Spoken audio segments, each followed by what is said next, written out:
ডিভোর্সের ১ বছর পর আমার প্রাক্তন স্বামীর একটা এসএমএস এলো। তারপর আমার এলোমেলো হওয়া জীবন আরও এলোমেলো হয়ে গেল।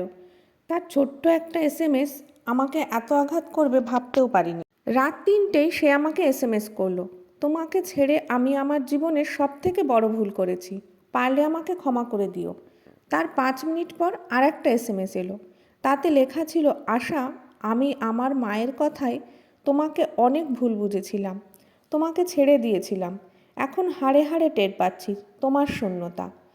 আজ পৃথিবী ছেড়ে চলে যাব, তাই চির বিদায়ের আগে যে মানুষটার সাথে এত অন্যায় করেছি তার কাছেই সব বলে গেলাম।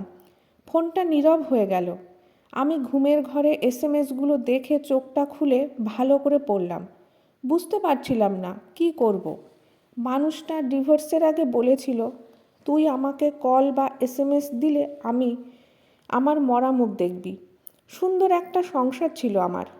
৮ মাসের সংসারে বাচ্চাও পেটে এসেছিল, কিন্তু তারই আঘাতে বাচ্চাটি পেটে রাখতে পারিনি। পরনারীতে আসক্ত স্বামীকে সঠিক পথে আনতে গিয়ে অনেক অপবাদ শুনি। শাশুড়ি তখন ছেলের পক্ষে কথা বলেছিল। এক রাতে পরকীয়ায় বাধা দেওয়ায় আমার পেটে লাথি মারে, ২ মাসের বাচ্চাটাও নষ্ট হয়ে যায়। ব্যথায় ৩ দিন ছটফট করার পরে হসপিটালে গিয়ে আমাকে নিয়ে যায়। আমি তখন বুঝে গিয়েছিলাম এই সংসার আমার আর করা হবে না। আমি চলে আসি বাপের বাড়ি। তারপরেও অনেকভাবে তাকে খুশি করার, তার কাছে ফিরতে চাই, কিন্তু সে এত বেশি ওই নারীর সঙ্গে মিশে গিয়েছিল যে সে আমাকে আর সহ্যই করতে পারত না। অনেক কান্নাকাটি করেছি, কিন্তু কোনো লাভ হয়নি। তার মন পায়নি। পেলাম ডিভোর্স লেটার। তারপর সে ওই মেয়েকে বিয়ে করে। মেনেই নিলাম আমি সুখ দিতে পারিনি, তাই চলে গেছে।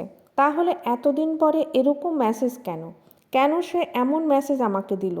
আমার অনেক টেনশন হচ্ছিল। সাথে সাথে তার নাম্বারে কল দিলাম।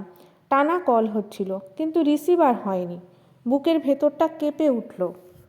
কি হলো তার? সে কি ঠিক আছে? এত সহজে ভেঙে পড়ার মতো পুরুষ তো সে নয়। তাহলে কেন এই এসএমএস? টেনশন করতে করতে রাত ৩:৩০-এর দিকে কোনো উপায় না পেয়ে শাশুড়ির নাম্বারে কল দিলাম। ওই মহিলার জন্যই আজ আমার ঘর নেই, সংসার নেই, আমার জীবনটা এমন এলোমেলো, শুধুমাত্র ওই মহিলার জন্য। তবুও আমি কল দিয়েই যাচ্ছিলাম। দ্বিতীয়বার রিং হওয়ার পর সেই কর্কশ গলাটা আবার অনেক দিন পর শুনতে পেলাম। কল ধরেই বলে উঠল, তুমি কি মনে করে এতদিন পরে কল করলে? কি মতলবে? আমি বললাম, আপনার ছেলে কোথায়? শাশুড়ি বলল, কেন, এখনও কি পিছু ছাড়োনি আমার ছেলের? ভালোই আছে তার বউ নিয়ে। আমাকে কল দিয়েছ এত রাতে কোন মতলবে? আমি বললাম, এসব কথা রাখেন এখন, আগে বলুন সে কোথায়। শাশুড়ি বলল, সে তার রুমে ঘুমাচ্ছে। আমি বললাম, তাড়াতাড়ি তার রুমে যান, কোনো অঘটন ঘটার আগে দয়া করে তার রুমে যান, আমি লাইনে আছি। কি মনে করে যেন শাশুড়ি গেল। গিয়ে দরজা অনেক নক করলো, কোনো সাড়া শব্দ নেই। একবার জোরে জোরে ডাকার পরও সাড়া শব্দ নেই।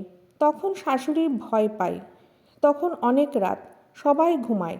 ডাকাডাকি শুনে আমার শ্বশুর, দেওর, পাশের সবাই উঠে যান। আমি দরজা ভাঙার শব্দ শুনছিলাম। মজবুত দরজাটা ভাঙতে অনেক সময় লেগে যায়। তারপর দরজাটা খুলে একটা চিৎকার শুনি আমার শাশুড়ির, বাবারে তুই এটা কি করলি রে বাবা? বুঝতে পারি আর কোনো কিছু বাকি নেই। সকালে আর আলো ফোটার আগেই তার বাড়ি চলে যায়। গিয়ে দেখি বাড়ি ভর্তি লোক, পুলিশও এসেছে। নতুন বউ বাপের বাড়ি ছিল, সেও এসেছে। চোখের সামনে দিয়ে তার দেহটা গাড়িতে তোলে পুলিশ। কি অদ্ভুত বিদায়! আমি তো তার এমন বিদায়, এমন মৃত্যু চাইনি। আমি তো তাকে ভালোবেসেছিলাম। এই গল্পটা একটা বোনের জীবন থেকে নেওয়া। কথায় আছে না, কাউকে কষ্ট দিয়ে কেউ কখনো সুখী হতে পারে না, সেটাই।